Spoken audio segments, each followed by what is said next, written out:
नमस्कार, उत्तराखंड समाचार में आपका स्वागत है। मैं कंचन नेगी। सबसे पहले मुख्य समाचार। श्री केदारनाथ धाम पहुंचे मुख्यमंत्री पुष्कर सिंह धामी। पूजा अर्चना कर प्रदेशवासियों की सुख समृद्धि और मंगल के लिए की प्रार्थना।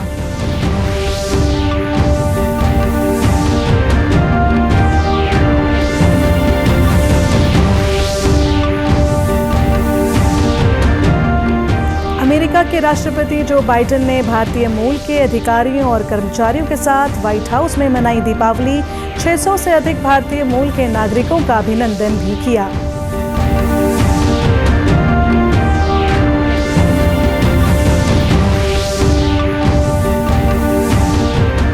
और 4 नवंबर को हरिद्वार के चंडी घाट पर गंगा उत्सव 2024 का आयोजन। 50 दिनों तक चलने वाले इस अभियान का गंगा सागर पर होगा समापन।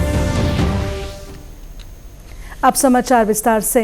मुख्यमंत्री पुष्कर सिंह धामी ने 12 ज्योतिर्लिंगों में से एक श्री केदारनाथ धाम में पूजा अर्चना कर बाबा केदार से प्रदेशवासियों की सुख समृद्धि और मंगल के लिए प्रार्थना की। इस दौरान देश भर से बड़ी संख्या में आए श्रद्धालुओं, स्थानीय दुकानदारों और तीर्थ पुरोहितों से बातचीत कर व्यवस्थाओं की जानकारी ली। इस दौरान मुख्यमंत्री ने कहा कि इस साल आई आपदा के बाद भी प्रशासन ने बेहतर काम किया, जिसके फलस्वरूप केदारनाथ धाम में आने वाले श्रद्धालुओं की संख्या ने नया कीर्तिमान स्थापित किया है। सुगम, सुरक्षित और सुव्यवस्थित चारधाम यात्रा हमारी सरकार की सर्वोच्च प्राथमिकता है। इस बीच चारधाम यात्रा भी समापन की ओर है। केदारनाथ धाम के साथ ही गंगोत्री और यमुनोत्री धाम के कपाट बंद किए जाने की प्रक्रिया भी शुरू हो गई है। अमेरिका के राष्ट्रपति जो बाइडेन ने भारतीय मूल के अधिकारियों और कर्मचारियों के साथ व्हाइट हाउस में दीपावली मनाई। इस कार्यक्रम में कांग्रेस अधिकारियों और कॉरपोरेट लीडर्स सहित करीब 600 जाने माने भारतीय मूल के नागरिकों ने भाग लिया। श्री बाइडेन ने कहा कि समुदाय ने अमेरिका के जीवन के प्रत्येक भाग को समृद्ध किया है। पेश है एक रिपोर्ट। अमेरिकी राज्य जॉर्जिया की राजधानी अटलांटा में BAPS स्वामीनारायण मंदिर की ये तस्वीर ग्लोबल दीपावली की एक झलक पेश करती है। भारत में अयोध्या, काशी, मथुरा से होती हुई दिवाली की ये रोशनी अमेरिका और यूरोप तक पहुंचती है। अमेरिकी मिलिट्री बैंड ने दिवाली पर व्हाइट हाउस में ओम जय जगदीश हरे की धुन बजाकर एकता, सौहार्द और सद्भाव के संदेश को आगे बढ़ाया। अमेरिका में भारत के राजदूत विनय मोहन क्वात्रा व्हाइट हाउस में राष्ट्रपति जो बाइडेन और प्रथम महिला डॉक्टर बाइडेन द्वारा आयोजित दिवाली समारोह में शामिल हुए। अमेरिका में दिवाली पर कई ऐतिहासिक स्थलों को रोशनी से सजाया गया। इनमें न्यूयॉर्क का टाइम्स स्क्वायर भी शामिल है। संयुक्त राष्ट्र में भारत के स्थायी मिशन ने एक भव्य समारोह आयोजित किया। दियों और रंगोली से सजे इस कार्यक्रम में मिस्र, UAE, पुर्तगाल, सिंगापुर, मालदीव समेत कई देशों के राजदूत शामिल हुए। दिवाली का खुमार भारत में विदेशी राजनयिक मिशनों पर भी छाया रहा। अमेरिकी दूतावास ने इस अवसर पर संगीत और नृत्य का आयोजन किया। जापानी दूतावास में भी दिवाली समारोह आयोजित किया गया। फ्रांस के राजदूत थियरी मथौ ने नई दिल्ली के एक बाजार में मिठाई खरीदने के लिए भारत की डिजिटल भुगतान प्रणाली का उपयोग किया। इसके अलावा दुनिया के कई नेताओं ने दिवाली की शुभकामनाएं दी। दिवाली को आस्था और संस्कृति की एक असाधारण सुंदर उत्सव बताते हुए ऑस्ट्रेलियाई प्रधानमंत्री एंथनी अल्बानीज ने कहा कि त्योहार की रस्में हर तरह से समुदाय की अभिव्यक्ति हैं। न्यूजीलैंड के प्रधानमंत्री क्रिस्टोफर लक्सन ने एक सार्थक, जीवंत और आनंदमय दिवाली की कामना की। सोशल मीडिया साइट X पर UAE के राष्ट्रपति शेख मोहम्मद बिन जायद अल नाह्यान ने कहा, आने वाला साल आपके और आपके परिवार के लिए शांति, स्वास्थ्य और खुशी लेकर आए। भूटान के प्रधानमंत्री शेरिंग तोब्गे ने उम्मीद जताई कि दिवाली देश और दुनिया भर में हर घर में सद्भाव, खुशी और समृद्धि लेकर आए। श्रीलंका के राष्ट्रपति अनुरा कुमार दिसानायके ने दिवाली के अवसर पर द्वीपीय देश के लोगों से एक नए सांस्कृतिक अस्तित्व का निर्माण करने का आग्रह किया, जिसमें करुणा और आलोचनात्मक विचार समाहित हों। स्कॉटलैंड में एक चैरिटी संगठन ने स्कॉटिश संसद में एक रिसेप्शन आयोजित किया, जिसमें स्कॉटलैंड के प्रथम मंत्री जॉन स्वीनी ने भाग लिया। यहाँ रुकेंगे एक छोटे से ब्रेक के लिए, लौटेंगे जल्द। आप बने रहिए हमारे साथ। क्या आप भी इंग्लिश सीखना चाहते हैं? फर्राटेदार इंग्लिश बोलना चाहते हैं, अच्छे अंग्रेजी के मुहावरों के साथ साथ आम बोलचाल में भी अंग्रेजी का प्रयोग करना चाहते हैं, तो चाहे आप विद्यार्थी हैं, वर्किंग प्रोफेशनल या house maker, we are here to make your communication skills way better. संपर्क करें doctor Kanchan Negi, founder A brilliant English international institute, Dehradun. Break के बाद एक बार फिर आपका स्वागत है। गंगा उत्सव 2024 का आयोजन राष्ट्रीय स्वच्छ गंगा मिशन की ओर से 4 नवंबर को हरिद्वार के चंडी घाट पर किया जाएगा। इस कार्यक्रम का आयोजन गंगा नदी को राष्ट्रीय नदी घोषित किए जाने की वर्षगांठ के उपलक्ष्य में किया जाता है।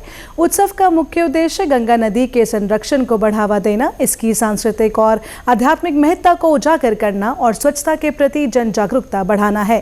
गंगा उत्सव अत्यंत धूमधाम से मनाया जाएगा, जिसका नेतृत्व केंद्रीय जल शक्ति मंत्री CR पाटिल कर रहे हैं। उत्सव के उद्घाटन समारोह में मुख्यमंत्री पुष्कर सिंह धामी, जल शक्ति राज्य मंत्री राजभूषण चौधरी और जल शक्ति मंत्रालय की सचिव देवश्री मुखर्जी के साथ अन्य गणमान्य लोग भी शामिल होंगे।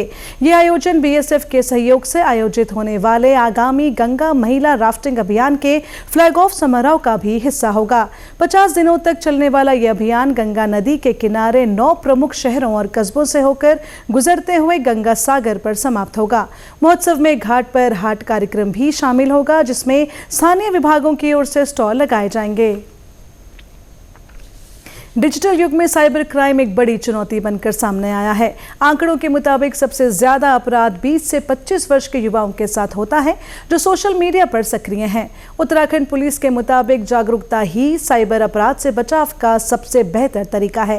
साथ ही पुलिस के सोशल मीडिया पेज और हैंडल को फॉलो करके भी साइबर अपराध से जुड़ी सूचना और बचाव की जानकारी हासिल की जा सकती है। एक सोशल मीडिया पेज है साइबर दोस्त। ये केंद्र सरकार के भारतीय साइबर अपराध समन्वय केंद्र का एक स्वचालित चैटबॉट है। सबसे बड़ा जो हमारा एक तरीका है वो है हमारा जागरूकता।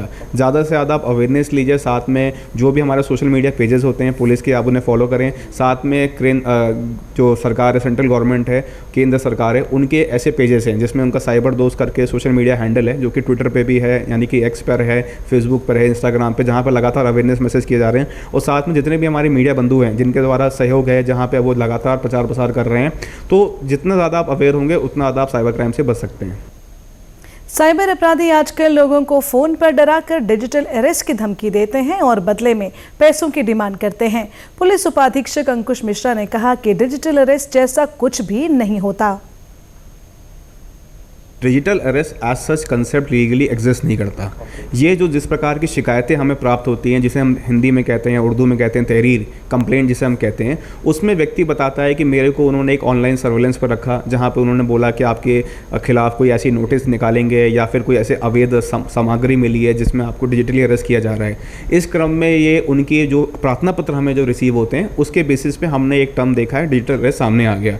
अब इसमें अमूमन लोगों को क्या होता है कि वो फेसबुक पे या व्हाट्सअप के माध्यम पे उनको डराया जाता है, बोला जाता है कि आपको एक लिंक पे आना है, हम कोई CBI ऑफिस से बोल रहे हैं, मुंबई क्राइम ब्रांच से बोल रहे हैं, आपके खिलाफ कोई नोटिस आएगा या कुछ आपके खिलाफ ऐसी कोई कुछ एविडेंसेस मिले हैं, कुछ साक्ष्य मिले हैं, जिस क्रम में उन्हें ऑनलाइन बुलाया जाता है और फिर ऑनलाइन उनको एक ऑफिस दिखाया जाता है जो कि एक फेक ऑफिस होता है। सामने वाले जो व्यक्ति बैठे होते हैं वो भी एक फेक यूनिफॉर्म पहने रहते हैं। उसके बाद उनको बोला जाता है कि आपको किसी से बात नहीं करना, किसी से आपको हेल्प नहीं लेनी, कुछ नहीं करना, और अल्टीमेटली उसमें पेमेंट लिए जाते हैं उनको डरा डरा के। तो उसमें ब्लैकमेलिंग शुरू होती है और ब्लैकमेलिंग और जिस प्रकार से ब्रेन वॉश किया जाता है उसका स्तर इतना होता है कि हमारे पास जो केसेस रजिस्टर्ड हैं वो लगभग 2.5 से 3 करोड़ तक के केसेस हैं कि व्यक्तियों ने 3-3 करोड़ रुपए डिजिटल अरेस्ट में दे दिए हैं। तो ये एक बहुत बड़ा चुनौती है और इसमें ज़्यादा से ज़्यादा अवेयरनेस की आवश्यकता है कि यदि आपको कोई व्यक्ति इस प्रकार से भ्रमित कर रहा है, डरा रहा है, तो जितनी जल्दी हो सके आप संबंधित निकटतम थाने में जाएं या साइबर थाने में आप शिकायत दर्ज करा सकते हैं।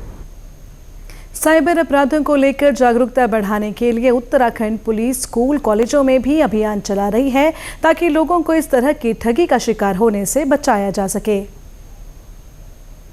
कि हम लगातार स्कूल्स में, कॉलेजेस में, जैसे देहरादून की बात करूंगा, हरिद्वार की बात करूंगा और उधम सिंह नगर में भी हमारी टीम्स लगातार, क्योंकि हमारी अलग अलग जिलों में टीम्स भी हैं, वो कॉलेज में जाती हैं, स्कूल्स में जाती हैं, तो लगातार प्रोग्राम्स करती हैं, अवेयरनेस प्रोग्राम्स करती हैं। साथ में हमारे ऑर्गेनाइजेशन से, जैसे मैं कोई ऑर्गेनाइजेशन का नाम लूँगा कि जैसे ONGC हो गया और भी PSUs हो गए, वहाँ पर हमारी टीम जाती रहती है। साथ में हम लोग सोशल मीडिया के माध्यम से भी लगातार अवेयरनेस कर रहे हैं और फिर प्रेस में भी लगातार हम छापते रहते हैं, लिखते रहते हैं कि क्या क्या प्रकार के साइबर क्राइम सामने आ रहे हैं। तो लगातार हमारा प्रचार प्रसार और प्लस रेडियो के माध्यम से भी हम लोग लगातार प्रचार प्रसार का प्रयास कर रहे हैं।